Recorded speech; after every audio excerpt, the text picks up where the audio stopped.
ఇది first year అటు ఇటు పక్క ఇంకోటి ఇయర్ అక్కడ కూడా మొత్తం రెండు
మనకి ఇప్పుడు పడిన వర్షంలో సుమారుగా మనకి 452 mm వర్షం పడడం జరిగింది. నార్మల్గా అయితే 387 mm పడాలి. సో 67 mm ఎక్స్ట్రా పడింది వర్షం. మనకి మొత్తం జిల్లాలో 1072 అంటే 1072 చెరువులు ఉన్నాయి. మనకి సుమారు 149 ఫుల్ ఉన్నాయి, అంటే కెపాసిటీ కన్నా సర్ప్లస్ ఉంది.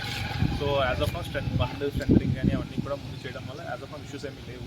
బట్ ఏదైనా ఎక్సెస్ ఫ్లో మున్సిపల్ దగ్గరలో ఉన్నాయి, ఏదైనా ఒక బ్రీచ్ కట్ అయితే ఇష్యూస్ ఏమైనా వస్తాయి అని దీంట్లో మేము ముందే ఆల్రెడీ ఇరిగేషన్ వాళ్ళు కూడా రావడం జరిగింది. వాళ్ళతో కలిపి కొద్దిగా ఏమైనా ముందే మనం క్లియర్ చేయగలమా, ఇది ఇప్పుడు ముందే చర్య తీసుకుంటే ఆల్రెడీ 3 crores మనము బండ్ స్ట్రెంథరింగ్ కోసం రాయడం జరిగింది గవర్నమెంట్కి. సో గవర్నమెంట్ లెవెల్లో పెండింగ్ ఉంది project.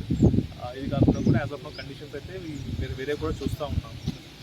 As of no issues ఏం లేవు మనకి. బట్ నెక్స్ట్ వచ్చే వర్షాలకి ఈ వర్షానికి మన గ్రౌండ్ వాటర్ కూడా అంత ఫిల్ అయి ఉంది కాబట్టి నెక్స్ట్ ఏ వర్షం పడినా కూడా అంత సర్ఫేస్ వాటర్ మీదనే ఉంటుంది ఇంకా కాబట్టి అన్ని కూడా ఇవన్నీ చెరువులని నిండుతాయి ఇంకా.